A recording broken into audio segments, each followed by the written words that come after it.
Good morning, respected dignitaries, distinguished guests, colleagues, and delegates. On behalf of the organizers, it is my pleasure to welcome you to the first day of the two-day international conference titled Indian Writing in English in the 21st Century, Negotiation, Resistance, and Alternatives.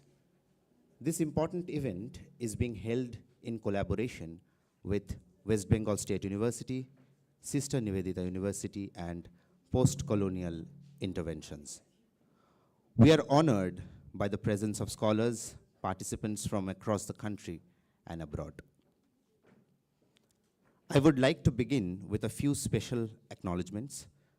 I would like to first acknowledge the central role of the Center for Studies in Gender, Culture, and Media, West Bengal State University, founded in 2019 under the leadership of Professor Dr. Chandrobha Chakraborty, Professor, Department of English, Director, CSGCM, and Dr. Sneha Kaur Choudhury, Associate Professor, Department of English, Deputy Director, CSGCM. The Center's commitment to interdisciplinary inquiry makes it an ideal partner for a conference of this scope.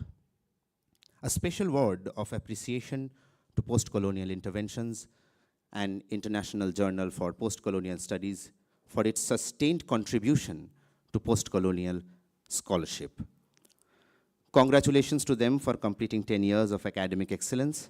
The journal has nurtured a wide array of essays by scholars around the world and has built a global readership. In 2023, the journal organized an international conference in collaboration with Lady Brabourne College, and it continues to uphold high standards of academic excellence. Sister Nivedita University is itself established in 2018. It has pursued a vision of combining rigorous scholarship with continuity, engagement, and interdisciplinary learning. We also share a special institutional connection, a bond between our collaborating universities. Professor Dr. Ashok Ranjan Thakur holds the unique distinction of being the founding Vice Chancellor of both Sister Nivedita University and West Bengal State University. This is a particularly meaningful connection for us. Several alumni of West Bengal State University now serve as members of the Department of English at Sister Nivedita University. Department of English began its academic journey with an initial intake of 13 students. In a short span, the department has grown into a vibrant scholarly community of more than 500 students and scholars. The department has organized several national and international conferences on themes ranging from studies of William Shakespeare to debates on the Anthropocene and, of course, the students' favorite, popular culture. And the department has published selected peer-reviewed papers as conference proceedings. Its commitment to research, teaching, and public engagement makes it a fitting host for a conference that seeks to map new trajectories in Indian writing in English. This conference is the product of much hard work by colleagues from all three collaborating institutions and by our student volunteers and technical team. Please accept our sincerest thanks for your presence and participation.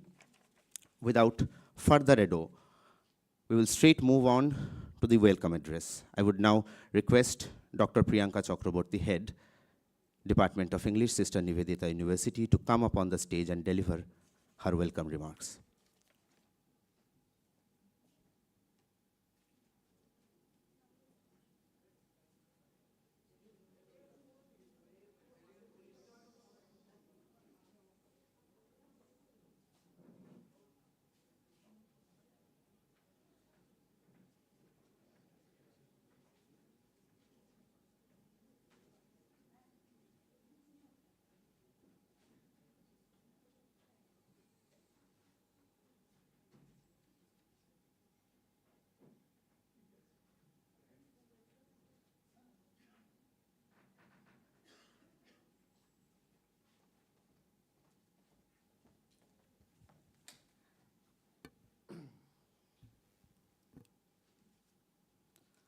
I think ma'am is right now not here. She's coming.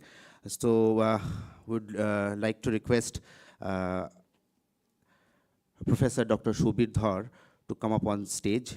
Shubir Dhar sir is the Dean of School of Humanities, International Language and Social Sciences. Sir, please.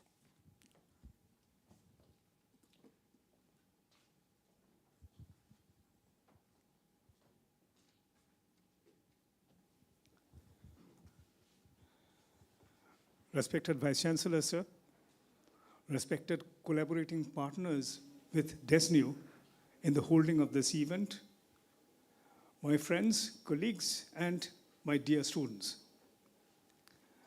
The reason I'm not going to stand at the podium and talk to you is partly because this is a conference on what we are talking about, that is negotiations, resistance, and alternatives. So you see, these alternative imaginaries are something which is very important, and that's what I'm going to talk about very briefly. You see, there was a time in India when English literature written by Indians was not taken into consideration. It was not only uncanonized, it was also looked down upon as something inferior, something not worthy of critical scholarly appreciation or even attention.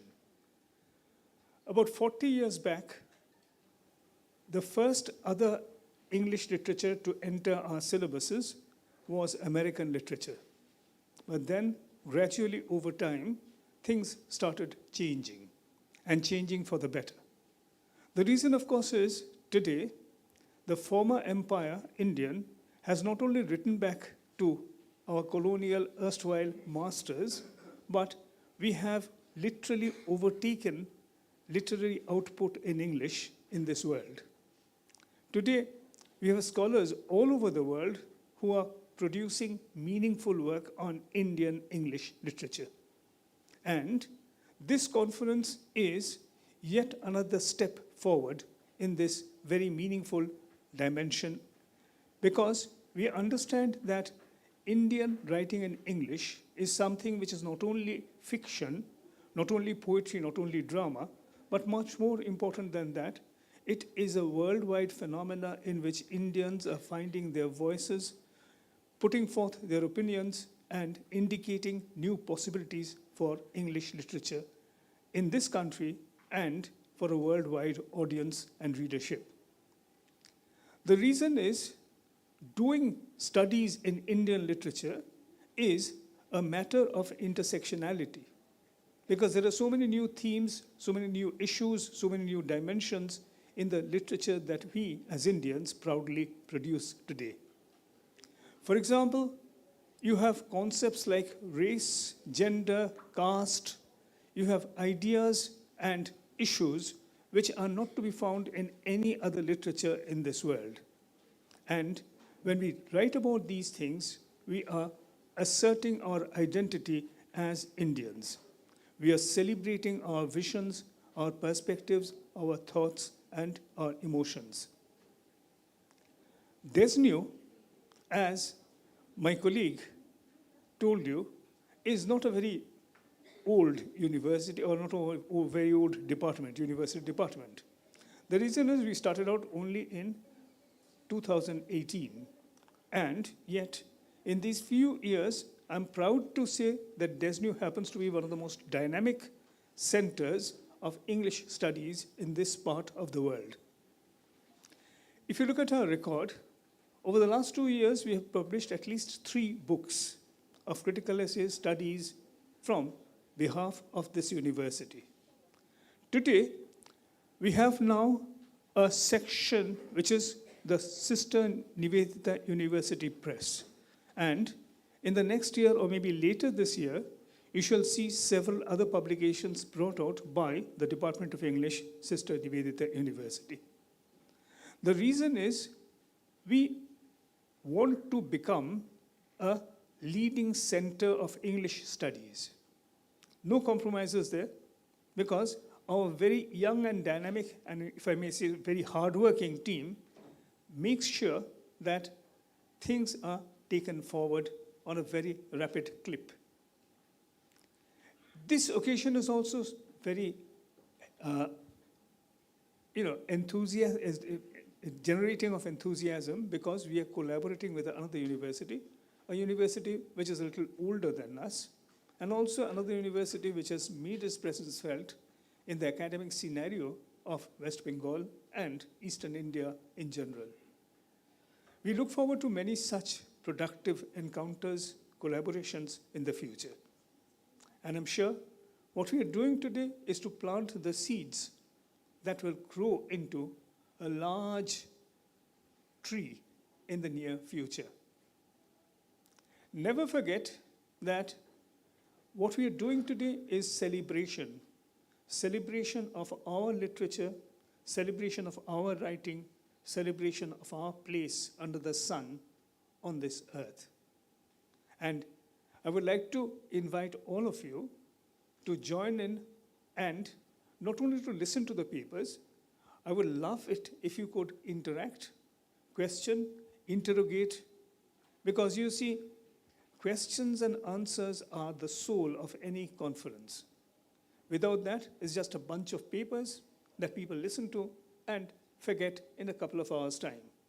That shouldn't be there. What we really want is to excite you, to create waves of interest and thought in your minds. And if you could do that, then this conference, we can say, is going to be a success. Thank you very much once again.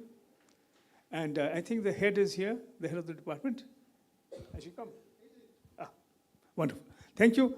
Goodbye for now.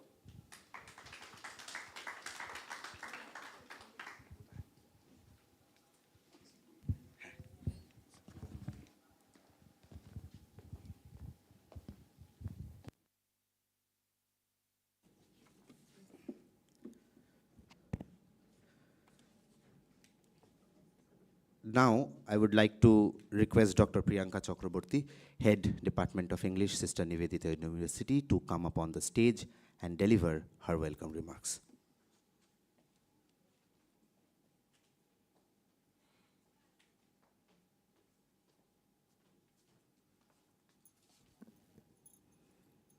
I hope I'm audible. Namaskar and good morning to all. It gives me immense pleasure to welcome you all to this international conference on Indian writing in English in the 21st century, negotiations, resistance, and alternatives. On behalf of the department, I extend my warm greetings to our distinguished speakers, scholars, researchers, students, and guests gathered here today.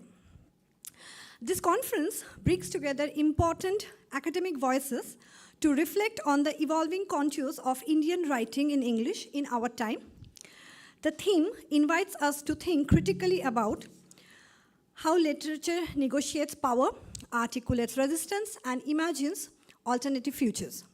In a time of rapid social, cultural, and political transformation, such conversations are not only relevant, but necessary.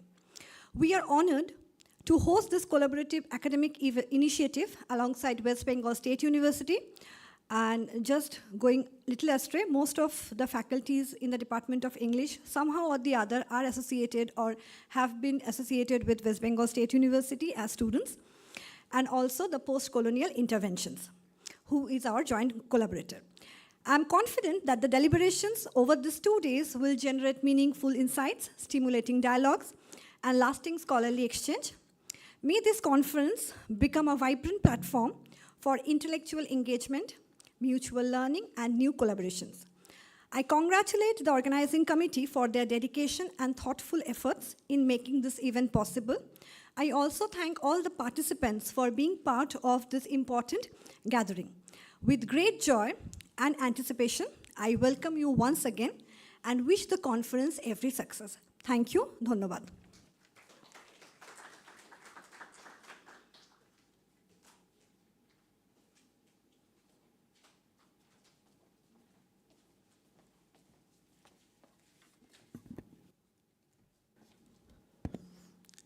Thank you very much, ma'am. Now, we shall move on to the presidential address. I would request Professor Dr. Shanku Bose, Honorable Vice Chancellor of Sister Nivedita University, to come up on stage and deliver the presidential address. So,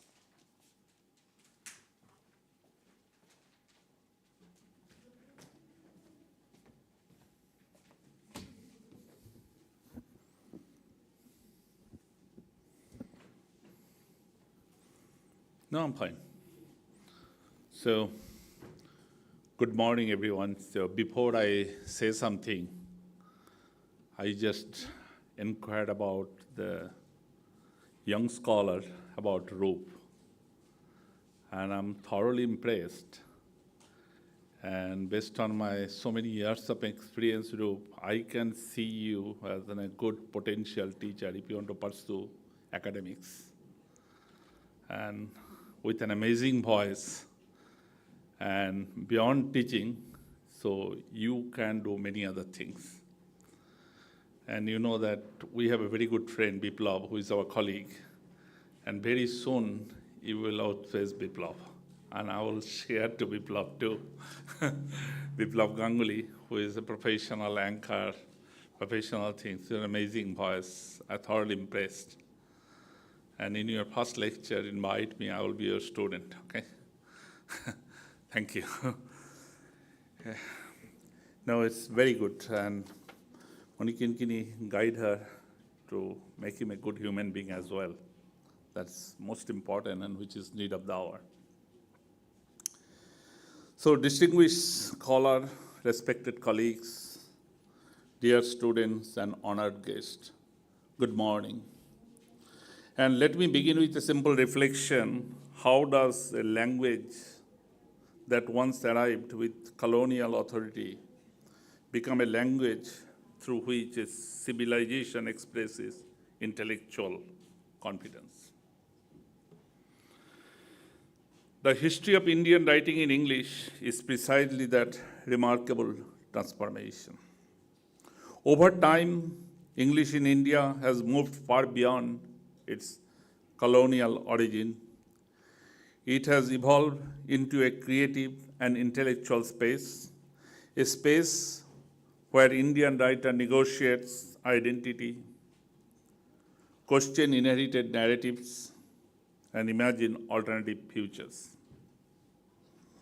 In the 21st century, this literary tradition can perhaps be understood through three powerful ideas, which is nothing but negotiation, resistance, and alternative. While we are talking about negotiation, every Indian writer who writes in English stands at a unique intersection between local memory and global readership.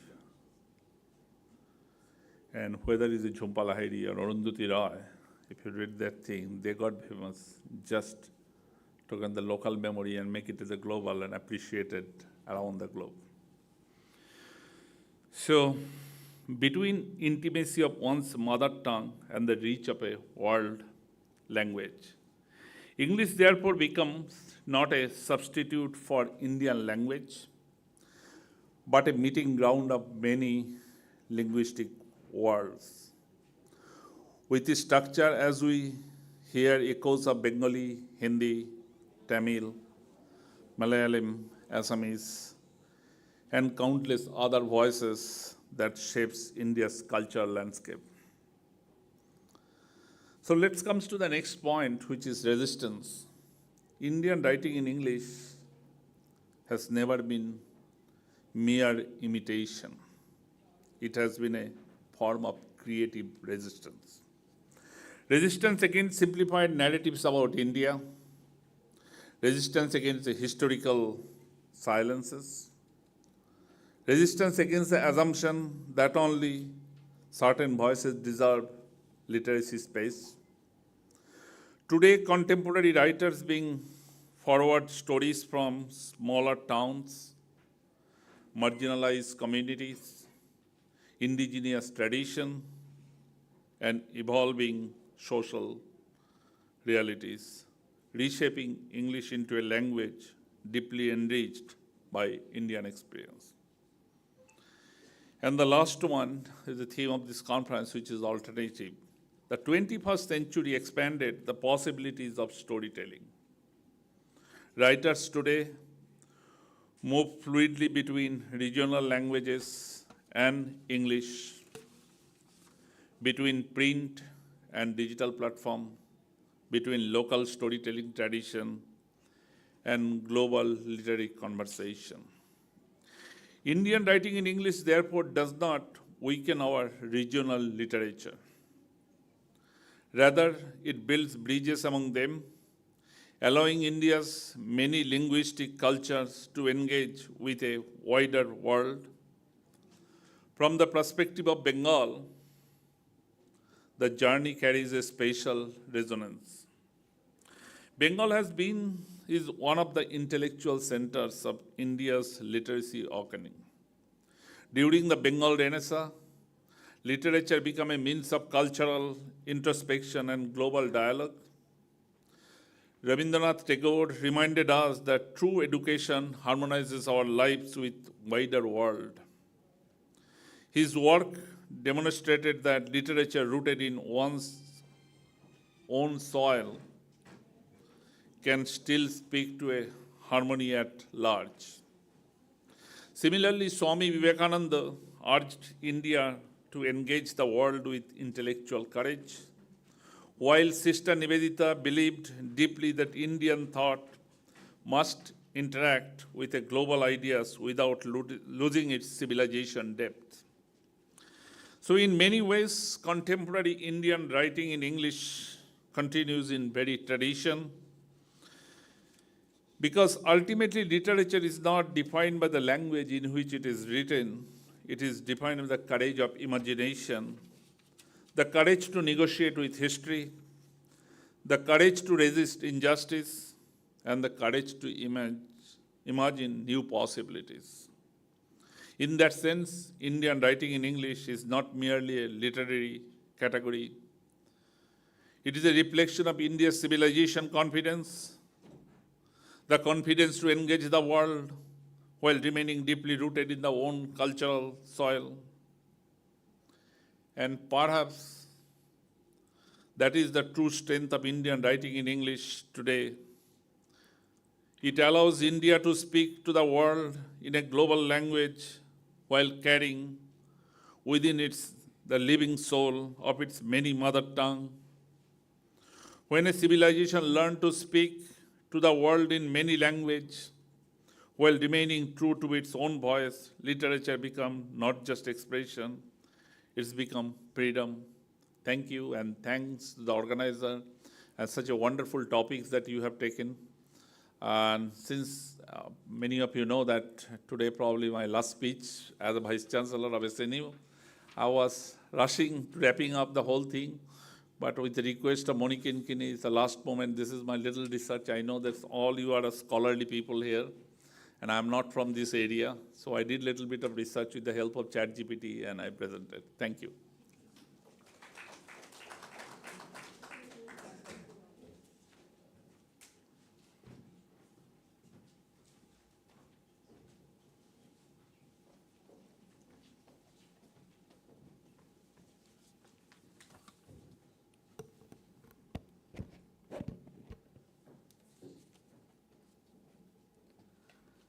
Thank you very much, sir, for that insightful and inspiring presidential address. We now move to the first inaugural address. It is my honor to invite the Director of the Center of Studies in Gender, Culture and Media, Professor Dr. Chandrabha Chakraborty. Ma'am.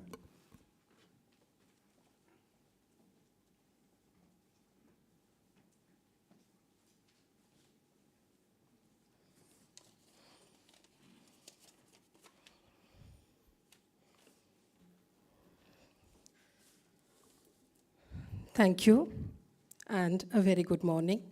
The Honorable Vice Chancellor of Sister Nivedita University, the Pro-Chancellor of Sister Nivedita University, distinguished guests, esteemed colleagues, scholars, and students. It gives me great pleasure to stand here today and represent my university and the Department of English, to which the Center of Studies for Gender, Culture, and Media is attached. I'm thankful to Sister Nivedita University for graciously agreeing to collaborate with us and become the venue for this international conference on Indian writing in English in the 21st century, and for handling all logistics of this conference. We are also very happy to collaborate with the Journal of Postcolonial Interventions, specifically because of the relevance of the conference theme.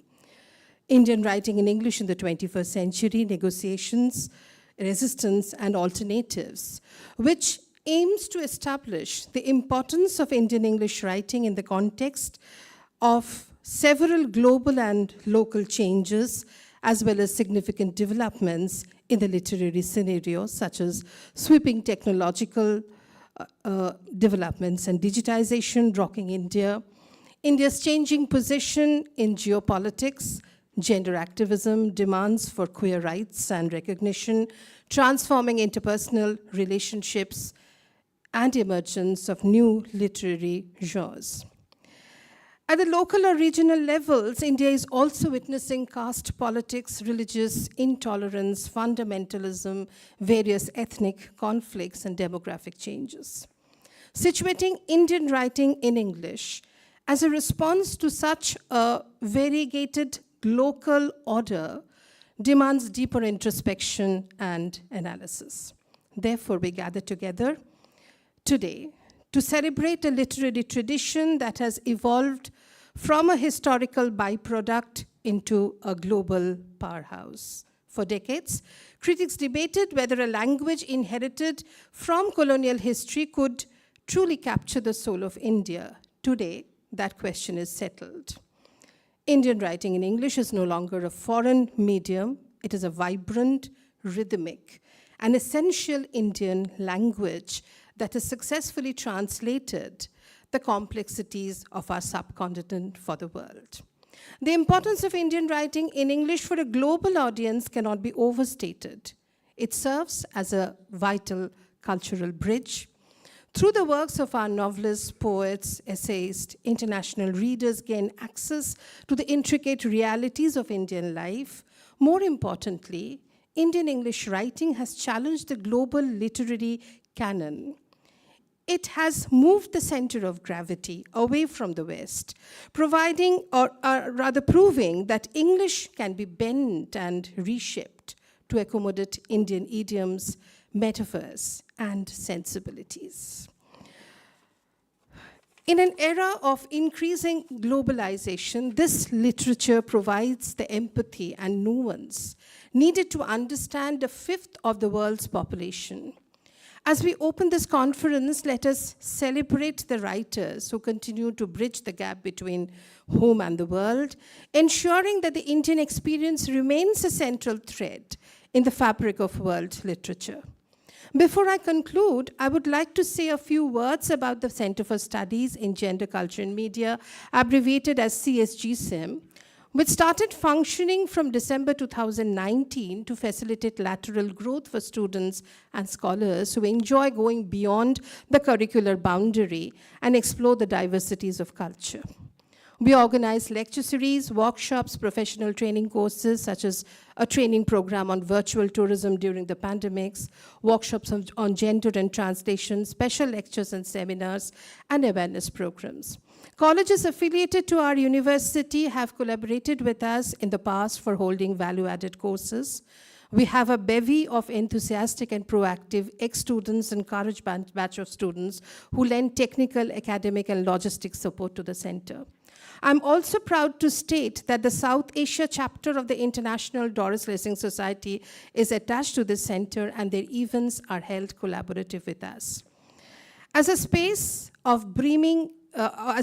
which is brimming with vibrant minds from different parts of the world, I hope that this conference will offer new insights, break boundaries, and establish new connections.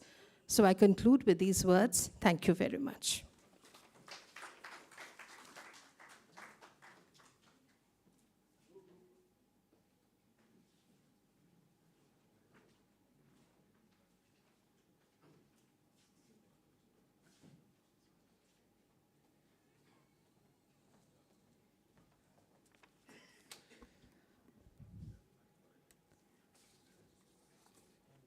Thank you, Professor Chakraborty, for your thought-provoking remarks. Now, we'll move to the next inaugural address. It is my pleasure to invite Dr. Obin Chakraborty, editor of Postcolonial Interventions. Sir.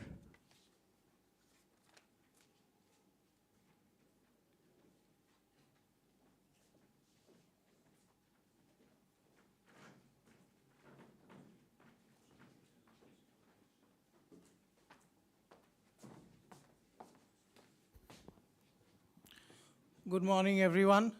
Very good morning to all of you, and thank you for joining us on this day as part of this international conference on Indian writing in English. Let me begin by first thanking Sister Nivedita University and West Bengal State University for allowing us to actualize the vision that we had by providing us all kinds of logistical and organizational support, without which this conference would not have been possible. Postcolonial Interventions as a journal has now completed 11 years. And this is a journey that has been, in many ways, quite daunting. When we started, there were doubts. A lot of people derided us, but fortunately, they were not able to deter us. And thanks to the kindness, the cooperation, and the solidarity that we received from people around the world, that the journal has now been able to continue on its path for so many years and hopes to continue on this particular task of building greater greater Indian post-colonial knowledge across the world through its various issues and the events that it organizes. I hope that all of you will have a very stimulating and intellectually enriching couple of days. I am looking forward to listening to as many of the papers and the talks and the plenary addresses and the keynote address as possible. And I thank once again the organizers from both Sister Nivedita University and West Bengal State University for collaborating with us in this venture. And good morning and best wishes to all of you. Thank you.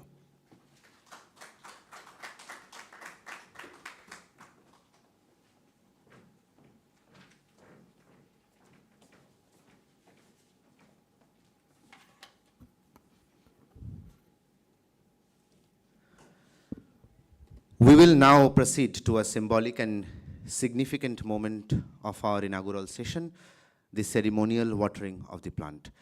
May I request all our dignitaries to kindly come in front of the stage for the ceremonial watering of the plant.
না না ঠিক আছে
We shall now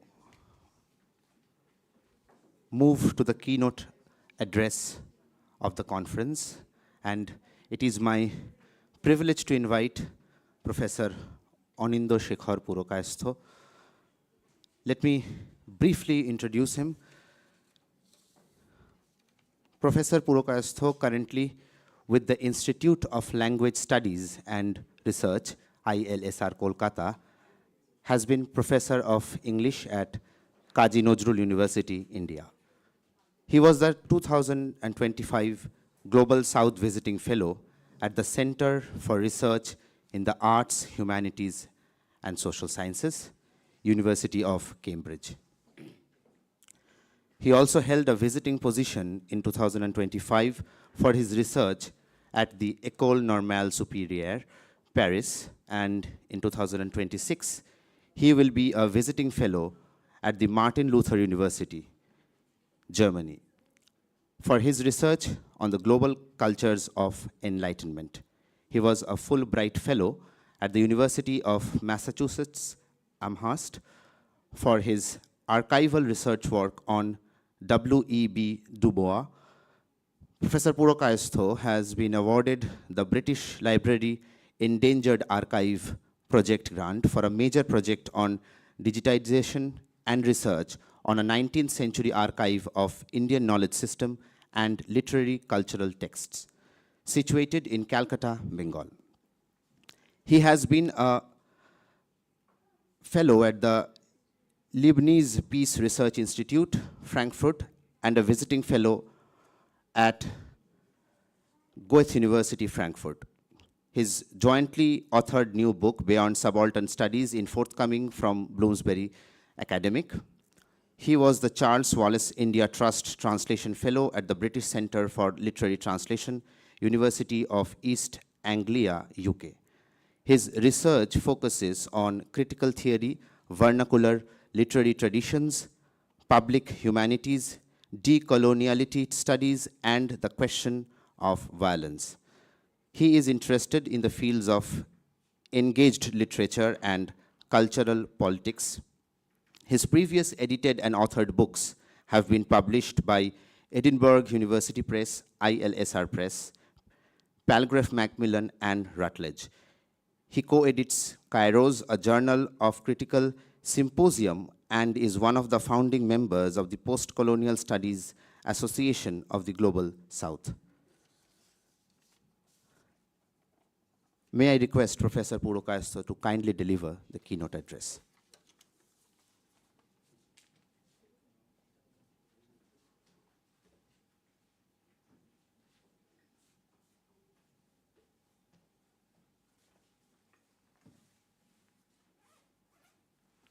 So can I have the slides, the PowerPoint slides? Okay.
এটা thank you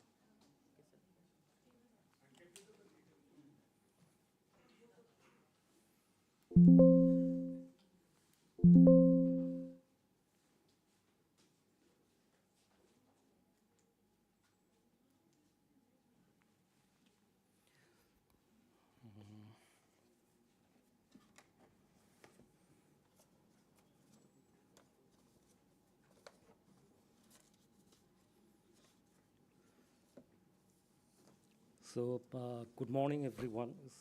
Um, a little late to begin with. And first of all, I need to thank all the organizers for the invitation. Um, honestly speaking, I'll be a little discordant in terms of the concept note, because I would like to be a little provocative in my argument to think about what we call categorically Indian English writing. And please bear with me for that, because when I looked into the title of this particular conference, which have been invited me to be engaged with, I was a little hesitant because although like all of you who had the training in the Department of English, I also developed and began with my fascination for this category called Indian English writing. But over the years, I have moved away and had some amount of discomfort with this particular genre, which we call Indian literary English. Now, why I say that, I'd be trying to present the argument before all of you. This is just a kind of a engaged discussion. It's not a lecture. I'm just going to present before you some questions. I know that there are paper presenters who are budding and established scholars and who are also deeply engaged with and invested in this field of Indian English writing. So maybe my attempt would be just to come up with some new questions and thoughts which might help in taking this field forward. I'm not claiming that it will, but who knows. Now, as you have seen that I have put the terminology, vernacular English within quote, because this is taken from the title of a book, which I'd like to explicate further in the course of the talk. I'll be talking for 30 to 40 minutes, and then we can have a couple of questions to take it forward. Now, the second category and the signifier which is important for me is the Anglophone, something that we signify when we talk about Indian English writing. And the space and the temporal horizon happens to be post-colonial India. Now, if I begin with the keywords which are available already in the title of this seminar, all of you are already part of it, then you see that it is talking about Indian English writing in the 21st century, and it is talking about negotiations, and another keyword is resistance and alternatives. I'm not going to talk about any specific fictional text, any particular author. My engagement will be primarily conceptual, fundamentally engaging with certain elementary questions involved within the field of Indian English writing. Now, my first point is what do we negotiate when we talk about Indian English writing? And next is, with whom do we negotiate? Next one is, if we talk about resisting something, then what to resist and why do we resist? That means that there are certain stumbling blocks, there are certain problems that we encounter, and we need to resist that. We feel that there is a need to resist that. One way of approaching would be that, as the concept note says, that there are many problems that we are confronting every day in today's India, 21st century. It details it. I'm not going to list all of them, but it necessitates the act of resistance, and therefore we need to clarify, need to be very clear about what to resist and whom do we resist. And then comes the necessity of the quest for alternatives. Now, which alternative are we talking about? So these are important keywords for me, which I take from the title itself. Now, the concept note of the seminar, which I read very seriously and sincerely, gives a whole list of subcategories and the sub-themes. Everything under the sun, to be honest, and which is understandable. And it talks about the changing India and whether we call it the changed realities or I call it the unchanged realities, whether if we go back, caste has remained the same problem, perhaps becoming more virulent. At the same time, resistance to the system, the obnoxious system of caste is also coming up, which is a good news. So therefore, I put the prefix of "un" when we're talking about the changing realities. So as I said, that my engagement here, intervention would be basically conceptual, fundamental, or elementary in terms of some questioning. And then I would like to expand the horizon a little bit, taking it in a broader frame of global South literature, instead of restricting it only within Indian English writing, because I will come up with some questions, and therefore my question is, what are the continuities, the discontinuities, when you look into the field of global South or global South literature? Because I believe that when we talk about the category of Indian writing in English, it comes very much within the broader umbrella term of global South literary activities. And if we talk about India, then which India are we talking about? Which nation are we talking about? These are basic questions that all of you are already familiar with.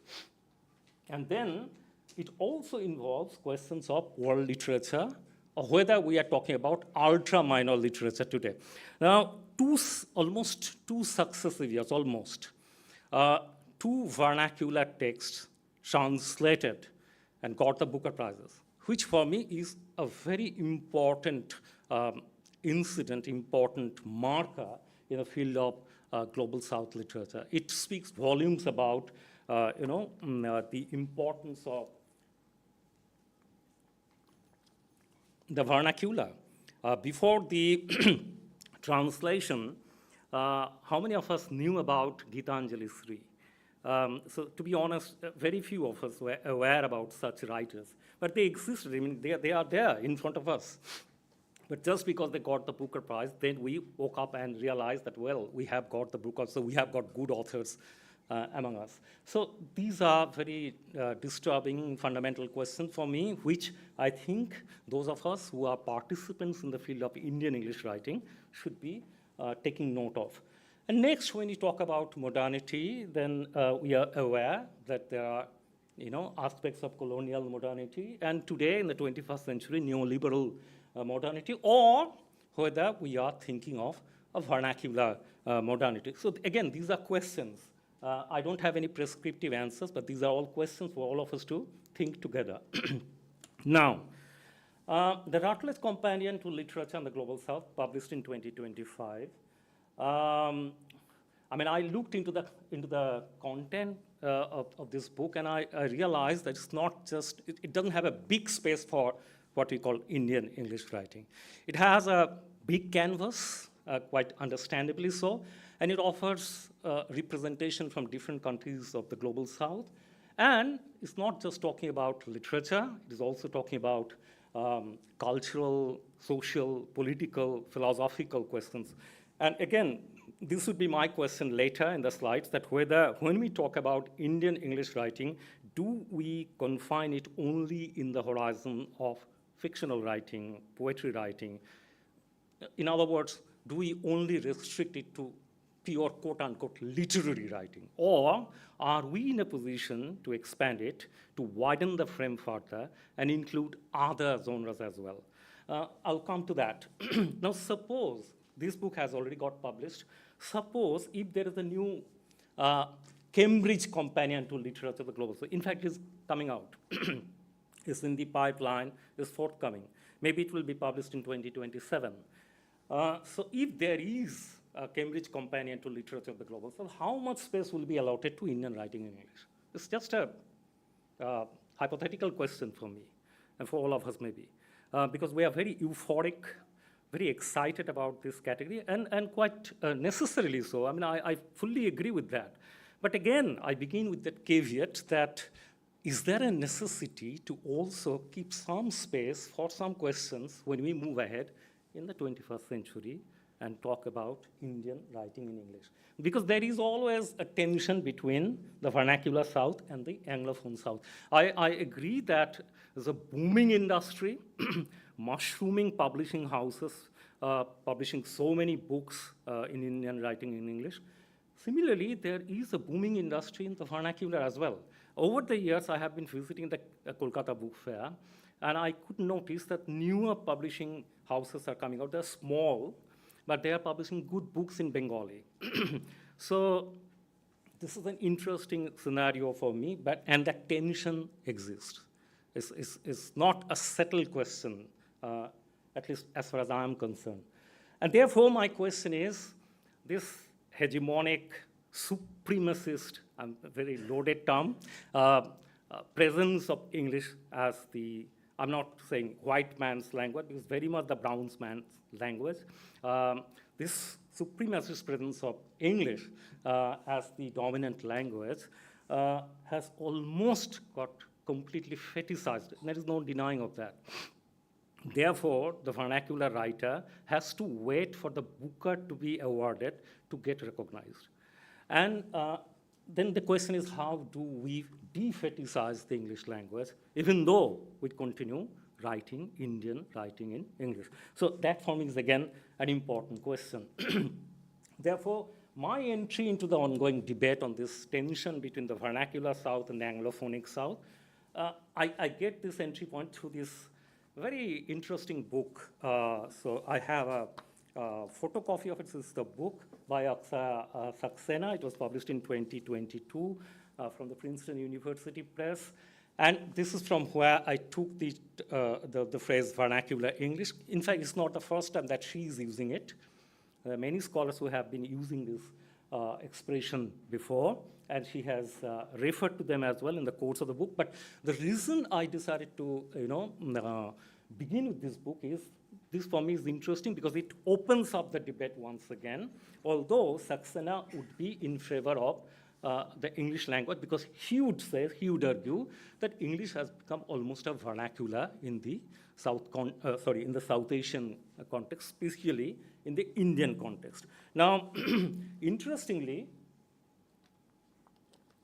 Saxena situates the English language in the Indian subcontinent with the question of social justice. For example, she kept on referring to Rohit Vemula's suicide note, which is very interesting. She said that the Dalit Panthers Manifesto was written in this language, then so many others also wrote in that language. He quoted one particular Dalit activist who said that the English language is like the Dalits' goddess. It has a liberating impact on the Dalits because it could wish away the caste. It can have a empowering, liberating capacity to stand and to confront the upper caste face to face. So that's why Ambedkar was in favor of that. That's why the Indian Constitution was written in the English language as well as in the Hindi. So she situates and locates this tension and the debate around the English language with the very beginning and the genesis of the post-colonial state, the scripting of the Indian Constitution, which is very significant for me. So therefore, I would argue that we, literature wallahs, need to navigate these social, political, cultural questions as well when we enter into this debate, because the post-colonial state and Nehru's Midnight address, remember that India is born, he also refers to that.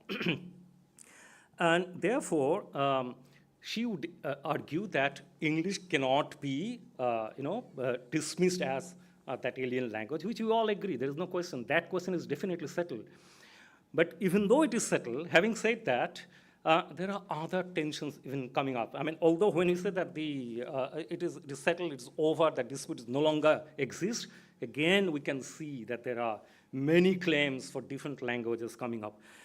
Recently, we had a we had a project in our institute, and I was talking to Shipradi some days ago about that project. We titled it as Bangla Ke Jano in our institute, and that project was jointly run by the Mahanirban Calcutta Research Group and the Institute of Language Studies and Research, Kolkata, ILSR. In this project, it's a 4-year-long project, and we are trying to, when we say Bangla Ke Jano, know Bengal, we are trying to hint at the fact that how many languages are there in Bengal? For example, even I didn't know. I didn't have any idea that there is a language called Sadri. There's a language called, some of you know, maybe many of you know, Rava, Kurmali, Kuruk, so many, the list goes on. And we call them the easy way to describe them and to characterize them would be quote unquote dialect or the tribal language, quote unquote, etc. Now, again, these questions are not settled. And therefore, when you say that in Bengal I'm doing Indian English in writing, then there are some disturbing questions which are not yet settled and responded to. So that is what I felt when I started reading Saxena and her brilliant book. In fact, this was her PhD dissertation, which she turned into a book. But very interestingly, Saxena named 4 categories, very interesting. She said that English in India can be associated with 4 categories. First is law, and I talked about the constitution, the legislative sanction of the English language. Then touch. They said that the Dalits can feel empowered because that untouchability question is gone if you can speak in the English language. And then sight, visibility, that you can make yourself noticed if you can speak in the English language, and it's very much there. Indian Dalit writing being written in the English language. Brilliant translations are being done. Siptadi has done it, and many others have done it before as well. And then the last one is sound. So she said that when you look into the Indian, and the concept now talks about changing India. So in this changed India, you have the call center, and there is a section on the call center English. Then the advertisement section, then the cinematic terrain, so many things, then the social media sector. So it is definitely a changing India. So many things have changed, but still there are certain continuities in terms of caste and other factors. But if we read, then we understand that Saxena has a point when she says that the English language has a liberating impact, and we cannot castigate it as the alien language. For a long time, it has become vernacularized. And that is where I have a little problem. Although the attempt is great, it has to be made vernacularized, but whether, as he claimed, that it has become vernacularized, I had some trouble with that proposition. So that is about Saxena. And then if we go to the other side of the spectrum, which is Amir Mufti's, this book is already very well known, published 2016. There she talks about forget English. You see, the debate is there continuing full scale. When she says that Orientalism and world literature. And the debate here is a well-known fact that we have to look into the colonial imperial anchorage of the English language. It was a byproduct of the British colonialists who came here and imposed blah, blah, blah, the Orientalist discourse, etc. So when we talk about world literature, remember Emily Apter talked about the debate between Emily Apter and David Damrose was around the question of a big tent syllabi of world literary text, where you pick and choose different representative texts from different corners of the globe and call it world literature. Emily Apter was of the opinion that when you do that, then what you do is that you pick and choose well-known names, say Amitabh Ghosh, etc., biggies. You do not come with a Rava writer, say, for example, or a Sadri poet. So the question is always wide open that when we talk about world literature, what world are we talking about? Again, this has also been discussed, but I need to, go through these signposts in this particular seminar so that young scholars as well as the established scholars who would be deliberating on this particular aspect of the seminar will have some questions in mind maybe, and that may help in taking this forward. So therefore, these are the two binary stances. One is by Saxena, who says that English has already got vernacularized. It is our own. It's our own language. On the other hand, Mufti would say, well, how many languages are there? As I said, forget about India. How many languages are there in Bengal? And how many of us are aware about them and know about these writers, small voices, etc.? So therefore, the takeaways from the debate. So this debate is very much on. So what are the takeaways? So we understand there is a sharp division, as I said. There are many other scholarly works as well I didn't go into, but I just looked into the major works. Mufti has become very famous after writing this one. So therefore, English as an alien, having colonial imperial roots, that view, and language of power, supremacy, that view. And then Pilal's famous, we all know that, famous expression of English being the alien insider. So that debate continues even today. Pilal, so long back, but even then, even today, we have this contest and confrontation between Emily Akhtar and David Damrose, two very big names in the field of world literature, scholarly critics, and then Amir Mufti and Saxena. On the other hand, English as the vernacular, as one of the other languages, akin to the vernacular, English as a site of empowerment, as I said, etc., social justice. So these are the takeaways from the debate. Now, further questions after the takeaways. So therefore, is there a limited scope for Indian English writing? I mean, I don't know. I'm not claiming it. Think about it. Indian English writing only as fiction or poetry? Or some of you may say, no, it was never that. But predominantly, is it so? That's the question. Next, how do we define the life world of Indian English writing? This is for me very important. Because we say literature, we talk about changing India, we talk about India in the 21st century. Which India? Then we say the life world that we belong to, that we live and inhabit, that has undergone tremendous changes. True. But then which life world? Because my life world may not equate with the life world of someone who is in the periphery. And then how do we renegotiate with the existing range of IEW from my location? So what is my location? For me, the old book, Chinmoy Bongo, Khiti Mohan Sen, my location. Whether it is Chinmoy or a very problematic Bongo, I don't know. But it's Bongo, Bangla. So that's my location. So I have to confront all these questions from my location because this is my life world. Every day I inhabit here. I draw my imagination, imaginative explorations of literature, my critical thinking from this life world, from this public space and public sphere. I cannot deny that.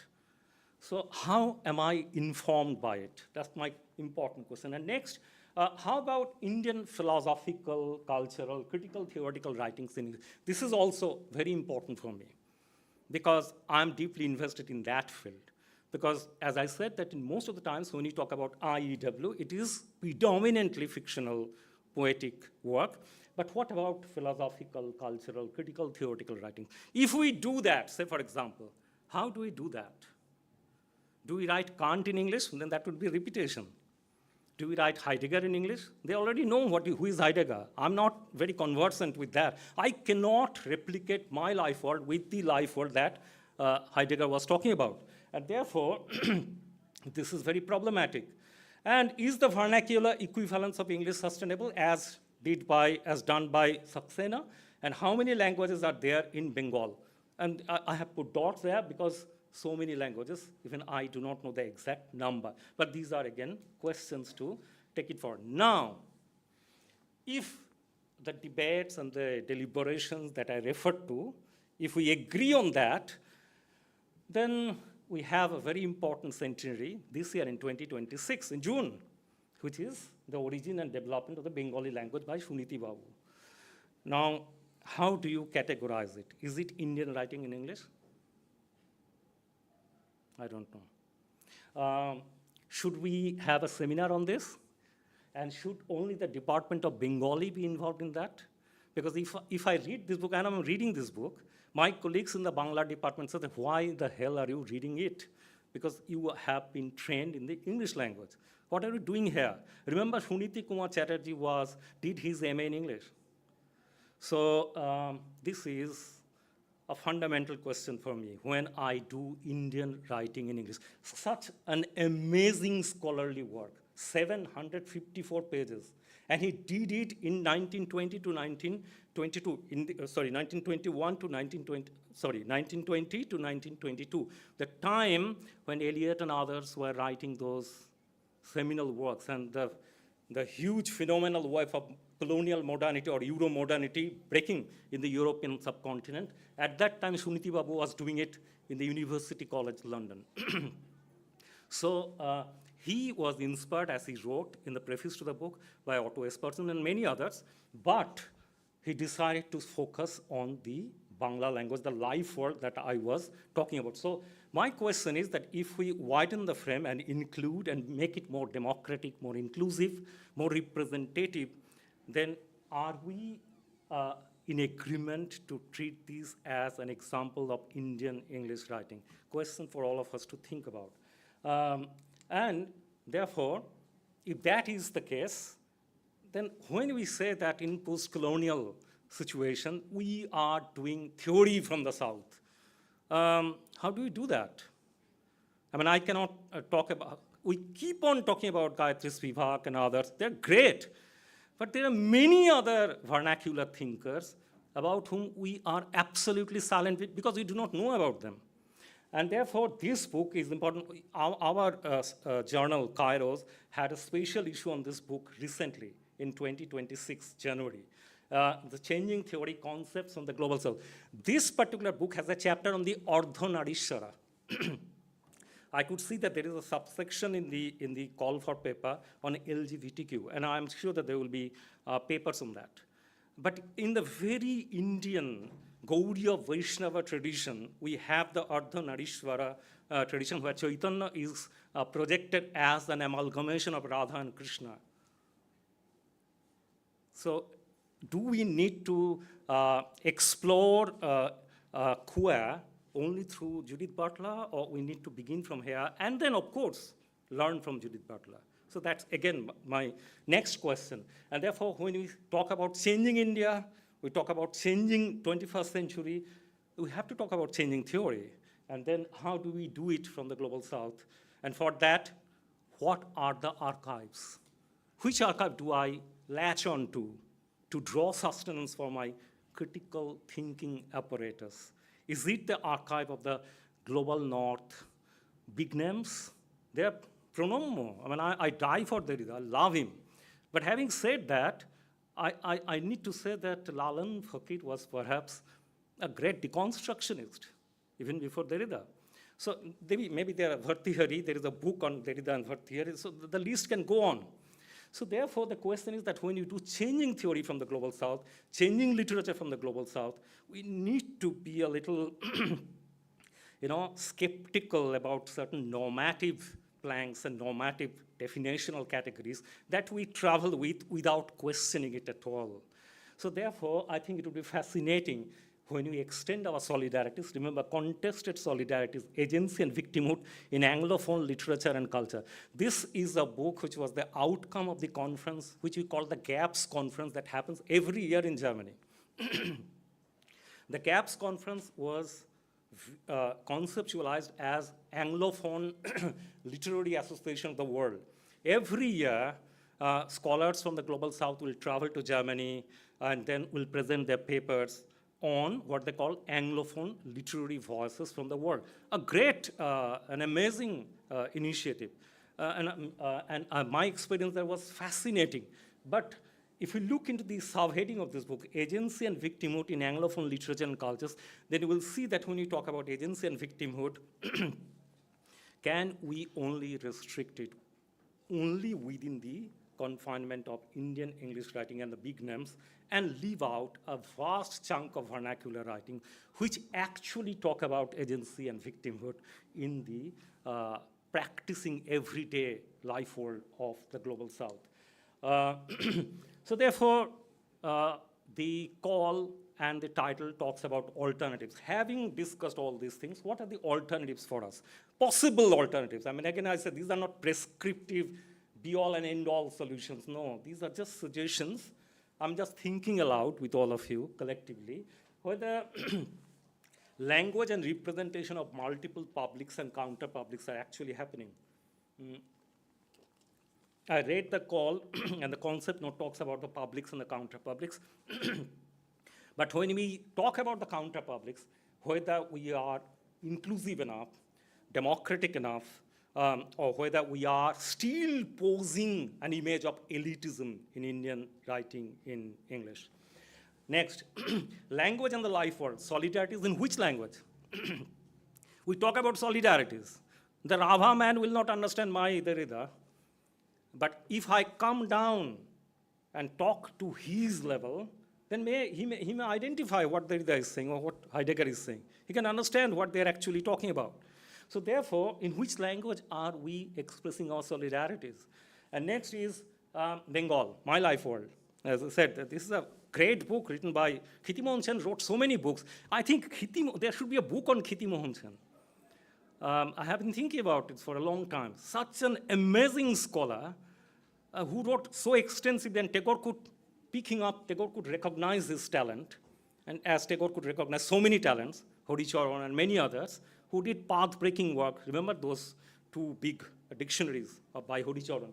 So therefore, the lost tradition of Bengal that Indian writing English is unaware of. I mean, if I just quickly read out, because I don't have the time, Bangali Rochito Samoskrito Gruntho, number 1, Banglar Tonto Shastro, then Ghoreo Bahire Banglar Bauddho Mot, then you have Banglar Bahire Gauriyo Mot, Banglaয় ন্যায় চর্চা. We'll be organizing in our institute a seminar in this year, and that would be on the Gauriya Vaishnava and the Nabbanaya tradition of Bengal. Now, these are not philosophical subjects. Please do not relegate it to the Department of Philosophy only. These are subjects with which all of us need to engage with when we talk about critical thinking, because these are the thought currents that were generated here, a very important thought point. One, Gauriya Vaishnava talking about the affective universe of emotion and love. The Nabbanaya talking about logic. So the same Bengal generated two different aspects of our life world: logicality, skepticism, rationality, deconstruction, and then the other one was the affective world of, we are talking about emotional politics today. That was conceptualized so long back in the 15th century and the 16th century. So therefore, coming back, because my time is limited if we go to the next one. So therefore, which world, which vernacular are we talking about? And this book, in my opinion, is an important intervention by Nisad Jaidi and Hans Harder, because it talks about language ideologies in the vernacular in colonial and post-colonial South Asia. This term is important because this is exactly what is happening when you talk about, when you prioritize and suprematize Indian writing in English. This is actually coming within the purview of language ideologies. And they have extensively talked. This image has been taken by Hans Harder. It's written in the book itself. And you can see that we are all familiar with this. This is what we see on every walls in here in India.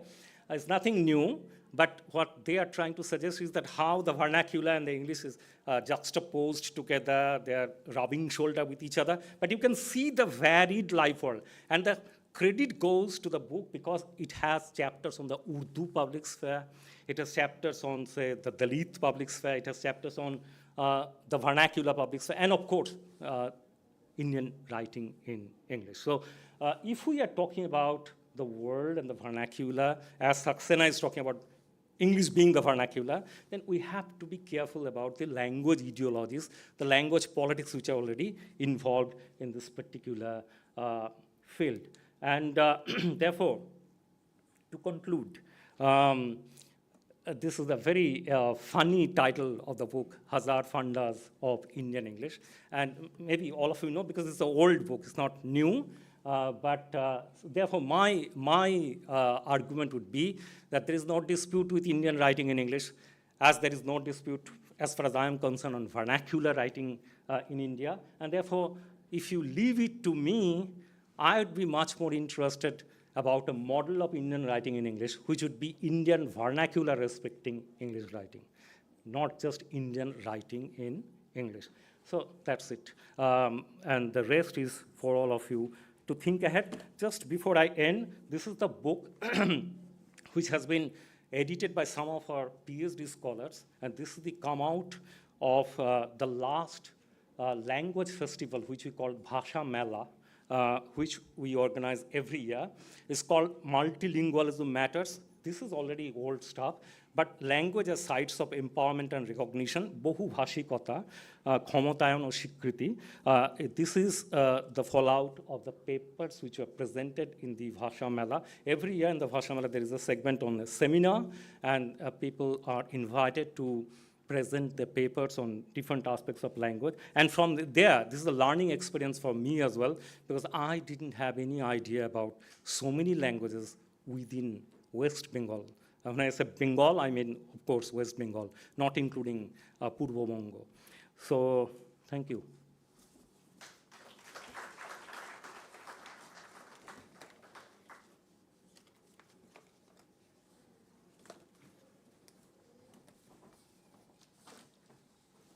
Yeah, please.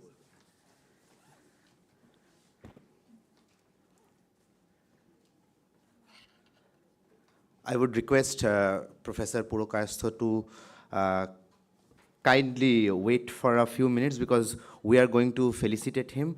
And I would like to call Professor Dr. Shubir Dhar, Dean, School of Humanities, International Languages and Social Sciences, to come up on the stage and felicitate Dr. Purokayastha.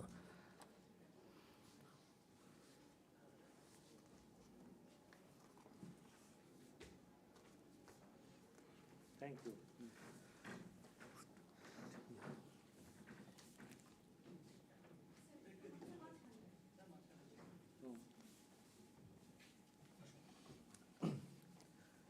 Can we have a big round of applause?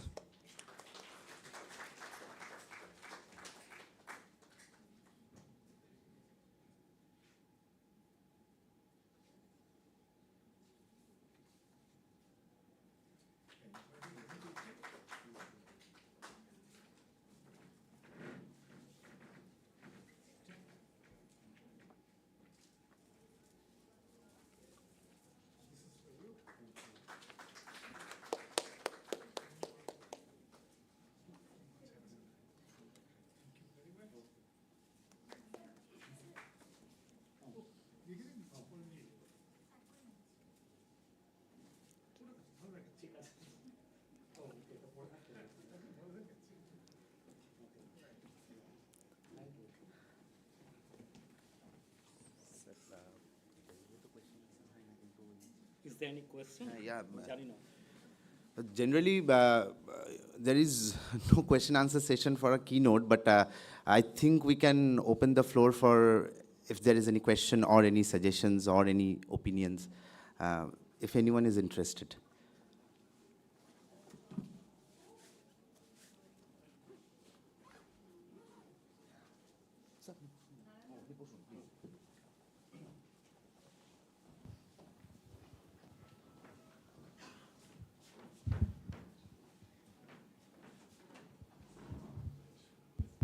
Yeah, it is. Thank you, sir, for your keynote address. It was quite engaging for me, to be honest. This is Rita Sarkar. Sir, I was just curious about two things. And thank you for opening a keynote address for questions. That is very unusual. It was really very generous of you to do that. My curiosity is that I missed something. You were talking about explaining Derrida to the Jarva of the Andamans. Were you mentioning that, sir? I missed the word. You were talking about explaining Derrida, the theory of deconstruction to a particular tribe, I believe. But when you're mentioning that, you said, if I try to explain Derrida, and if I try to go down to explain Derrida, my curiosity is that when we are talking about levels of going down and up, how are we actually talking about vernacular bhasha, respecting that, when we are talking about levels in the European and in the bhasha or vernacular canon, when we are saying I have to go down to explain Derrida to someone, that means we are hierarchizing in some way the European mindset or the mind or the theory. That is one thing. And the second is that, sir, also you were talking about Suniti Chatterjee's book and whether that can be considered as Indian English writing. I'm just curious to know why not. Where is the doubt of considering that book as a part of Indian English writing? That's all. Thank you, sir.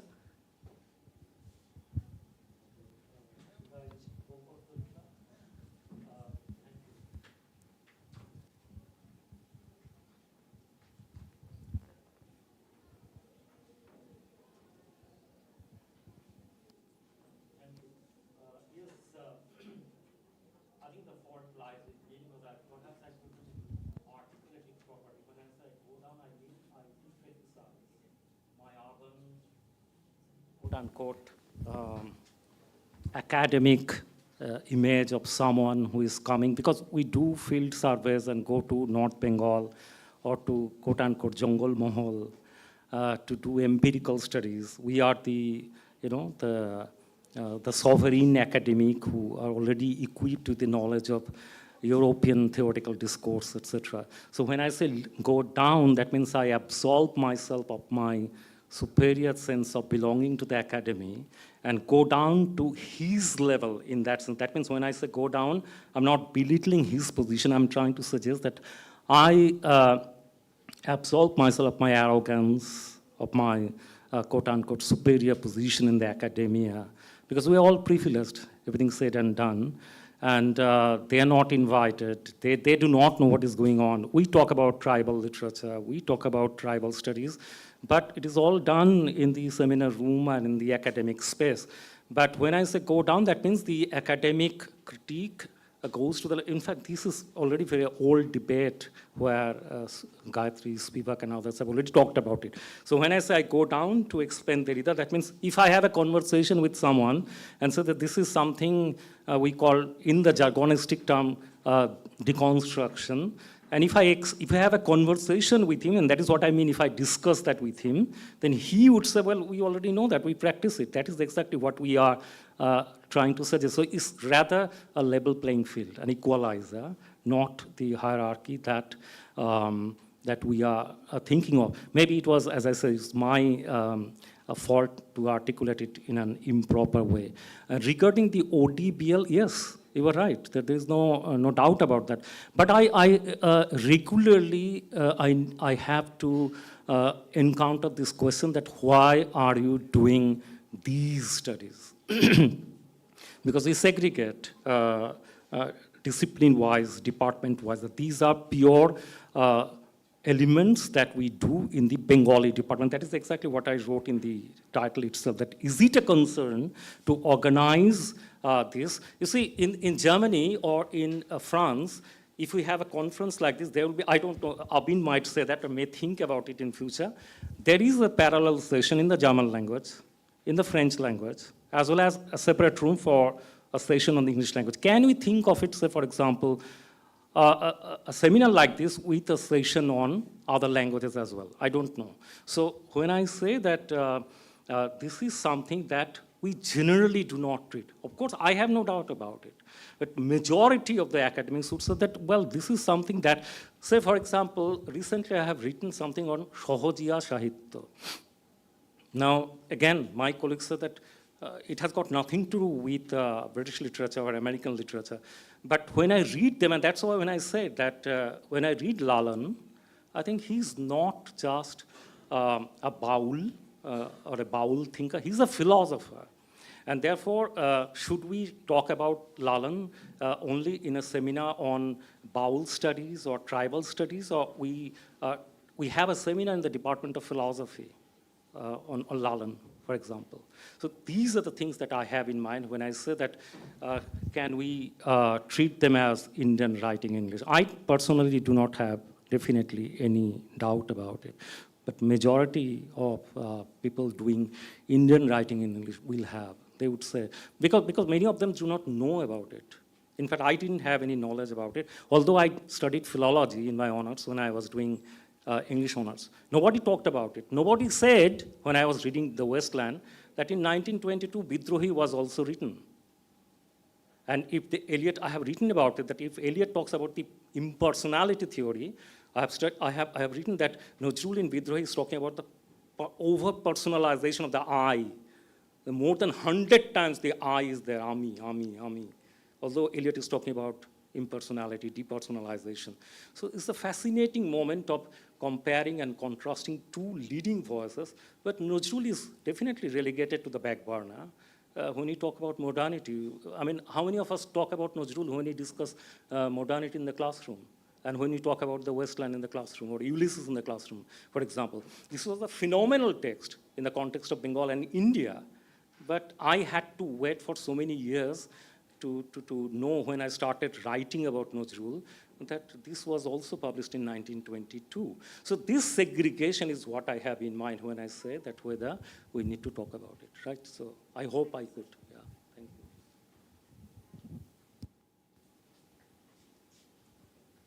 We have time for another question?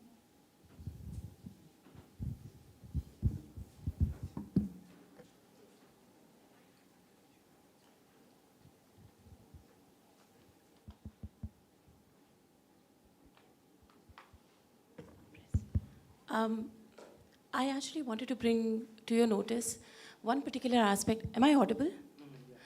I have a sore throat, so it might not be very legible. Please let me know if that's the case. I wanted to bring to your notice one particular aspect of the vernacular, or the interaction between the vernacular and the Indian writing in English, which you've not touched upon. So I just want your feedback on what you think about it, because you've talked about those critics who talk about the vernacularization of English being the legitimate way of talking about this whole debate, and vice versa as well.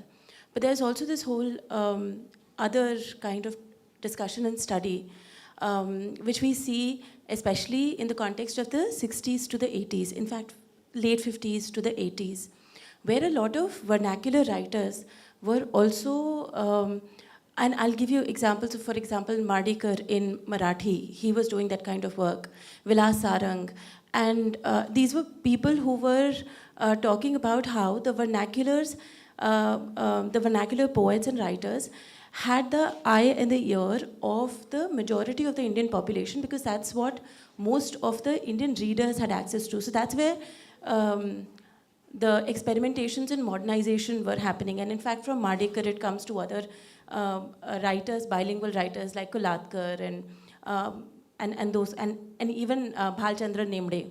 I'm taking that example because that's the first thing that's coming to my mind, but that's a conversation that was happening in a lot of vernacular writing in Bangla as well, in Malayalam as well, in Hindi as well, to a very, very large extent. Mehrotra is a very good example of that. So a lot of the Indian English writers, poets as well as novelists, they were struggling with the idea that even though they had the ear of the global audience, because they were writing in a language which had global scope, a lot of them also had to face with this kind of marginalization, because there was this conversation about whether what they were doing was actually Indian or not. It was writing, it was globalized writing, yes, but whether or not it was Indian was something that was constantly being debated. And this was a debate that's all over the small magazines, all the articles that were being written by small magazines, especially the vernacular ones. So in a sense, the conversation that we're having right now is also a conversation about our own position as academicians who have access to one particular paradigm and mode of thinking, and especially critical thinking. When we're thinking about Indian writing, or when we're thinking about Indian thought, we make that kind of bifurcation as to the people who are writing in English and people who are writing in the vernaculars, and then we try to figure out whether the vernaculars are English enough, they're globalized enough. And when we're talking about people who are writing in the vernaculars, are they, again, globalized enough? Is that the real voice of what an Indian aesthetic and ethic is, or creative imagination is? Or is it what is being done in Indian writing in English? And there's a certain kind of commodification also of the marginalized Indian writing. So there are only people like Rushdie or Jhumpa Lahiri, those 2-3 kinds of writers who've received global recognition because they're writing certain kinds of literature. So do you think that that kind of a bifurcation between what is vernacular and what is Indian, and when we're looking at it only from one perspective, we're losing we're not looking at the debate of how English is primarily also a political entity within this whole debate? So this is not a contestation. I just wanted to get your views on it, because you've not talked about it in your presentation. Thank you. Yes, I completely agree, man. There is no dispute and disagreement on globalizing Indian literary landscape and Indian literary text. I'm not in dispute with that. The question is somewhere else. The question is that I have no quarrel with Indian writing in English. I just tried to, as I said, I said that I began developing a big fascination for all these writers, and they remain my favorites in that way. My only point of submission is that whether we have reached a point where we have other questions to negotiate with, because these are questions which we cannot deny. When someone said that I also have a literary archive which is not represented in the Indian writing in English corpus of writing, then we need to attend to that question. And therein lies the problem. It doesn't mean that I'm dismissing and kind of suggesting that we need to push it away. There's no denying of that. You see, recently, pardon me, but I think that there are more literary festivals being organized nowadays than literary authors, to be more precise. So many literary festivals, I could say. This is another new development. And you talk about commodification, commercialization. This is exactly what it is, and which has a point. I mean, this is again to showcase, to publicize, which is also necessary. Otherwise, this visibilization is necessary, I agree. But visibilizing, when we talk about visibilizing these literary voices, my only point is that make it a bit broader. And I'm not bifurcating the landscape into vernacular versus the Anglophonic. I'm saying that the Anglophonic need to be inclusive of the vernacular, which it is already happening because there are so many translations. I refer to the two Bookers. So many translations are being carried out by great scholars. So more and more translation. I mean, I didn't show it, but it's there in my bag. And Ngugi has used a new term, Europhonic. Right? So that's millions are spent in the global south to educate students in the English language, which is necessary. But they forget about the vernacular. They do not, that's my only point, that when I read Esperson and that book about the growth and development of the English language, why should I be unmindful of my own life world that I belong to, the language that I speak, and I do not know its history, its genealogy? Is it not a matter of problem? That's the only point that I have in mind. I'm not saying that we have to make a binary distinction between the vernacular. There has to be a bridging, in fact. I'm talking about the bridging. That's why the last caption was how Indian writing in English can be a little more respectful of the vernacular. Because they generally say, oh, so he's a Bangla author. He's a Bangla poet. Shankha Ghosh is a great poet, world-class poet. But how many of us in the English department, easily navigate the world of Shankha Ghosh and many others like them? They are translations. It's a good beginning. That is exactly what I'm hinting at, that this walling, this compartmentalization of the Anglophonic and the vernacular can be dispensed with. So that's the only proposal. No enmity with Indian writing in English. No dispute with the need of globalizing it. But you see, Rushdie is already a very big global name. But Gitanjali Sri had to wait for a long time to become someone. And that translation has to be done. So that's my point. So there are great writers, there are great poets around, but they're waiting for translation, to be translated. That's it. That's exactly what I'm trying to suggest, that we who are doing Indian writing in English, practicing scholars of that, may think of becoming more respectful, more attentive towards these voices, which are very close at home. That's it.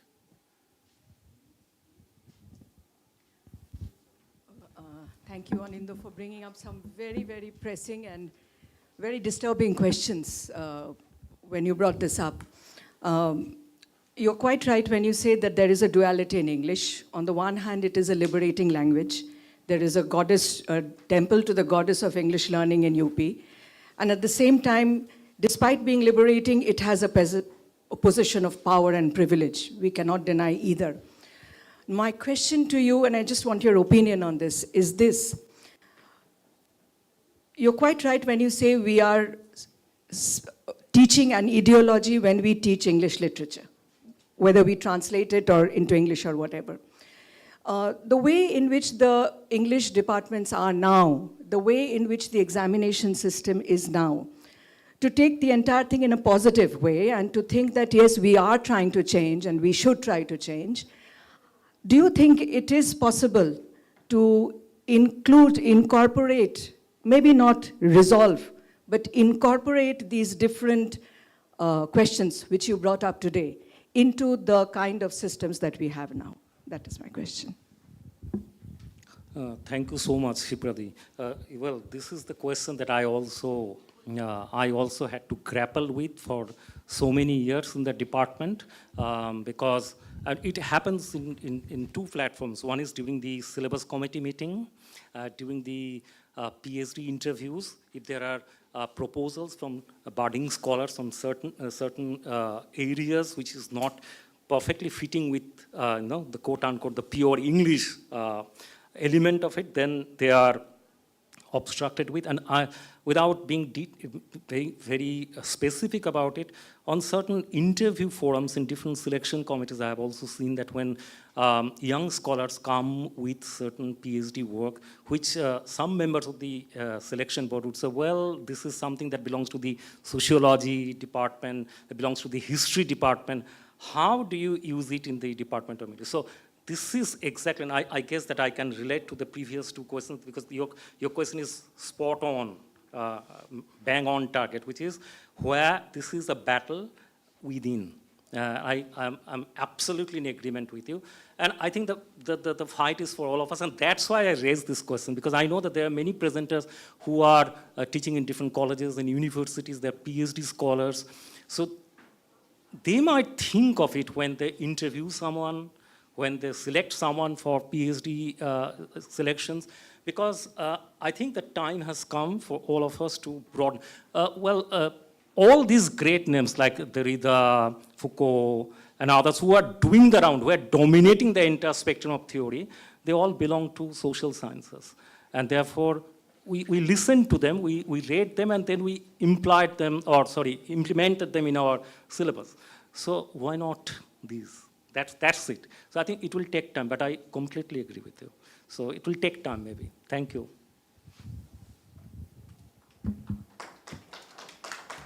Thank you, everyone, for your patience.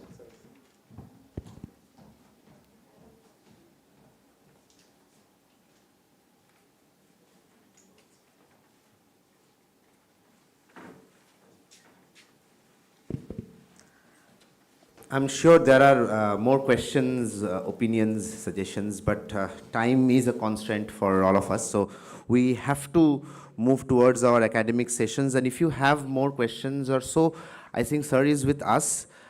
We can have these discussions and conversations over a cup of coffee or over the lunch. Now, without further ado, I would like to move on towards the academic sessions. The sessions will be conducted in 3 parallel panels.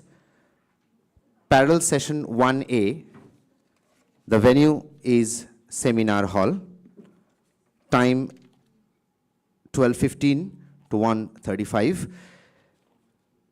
The name of the presenters are Bikiron Dhar, Rabea Khatun, Shongita Reja Das, Tarika.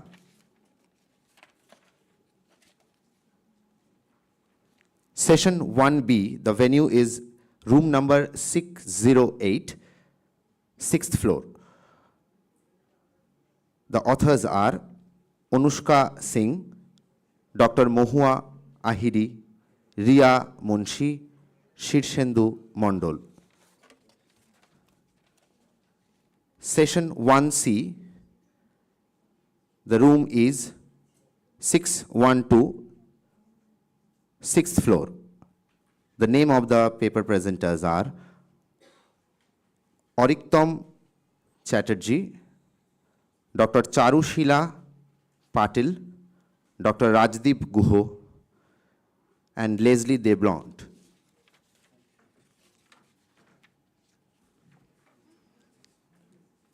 Participants and presenters are kindly requested to proceed to their respective venues. For any sort of assistance, the participants can ask the student volunteers for help. After the end of the first academic session, lunch will be served. Participants are requested to proceed to their respective venues. If you need any sort of assistance, please ask the student volunteers for help. After the lunch, there will be the second academic session, which will also be conducted in parallel panels. Session 2A, venue seminar hall, time 2:15. The name of the paper presenters are Jahira Hossain, Anindo Sundar Pal, Sharbojit Choudhury, Suborno Rekha Pal. Session 2B, venue boardroom, ground floor. The name of the paper presenters are Shambhuddha Rai, Sharshina Sheikh Shamim, Hindol Palit. Session 2C, venue moot court, third floor. The name of the paper presenters are Dr. Lucky Molla, Dr. Shukla Chatterjee, Dr. Nandita Mondol, and Shankho Shubhro Mondol.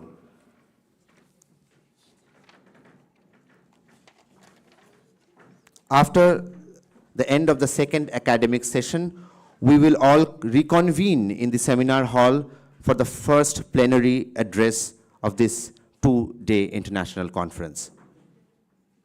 Without any delay, we'll now move on to the first academic session.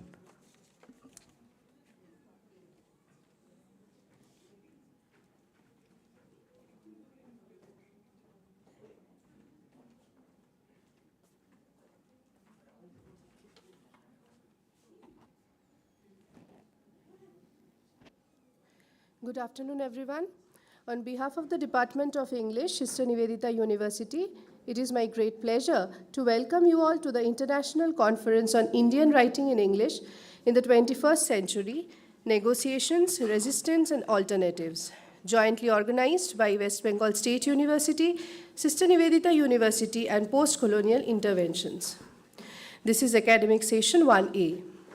We are honored to have with us today Dr. Ochita Banerjee, Assistant Professor, Sister Nivedita University, who will be chairing this session. Dr. Ochita Banerjee is an Assistant Professor in the Department of English at Sister Nivedita University, Kolkata. She was awarded her PhD in 2023 by Benares Hindu University, Varanasi, for her doctoral thesis titled Folktales of Colonial Bengal, a Socio-Cultural Studies. Banerjee's research domain centers on post-colonial studies, folklore, and narratology, with significant engagement in archival studies, historical and anthropological approaches. Her academic and teaching engagements also extend to medieval and modern English literature, South Asian studies, and literary theory and criticisms. An active participant in international academia, Dr. Banerjee has presented papers and conducted panels at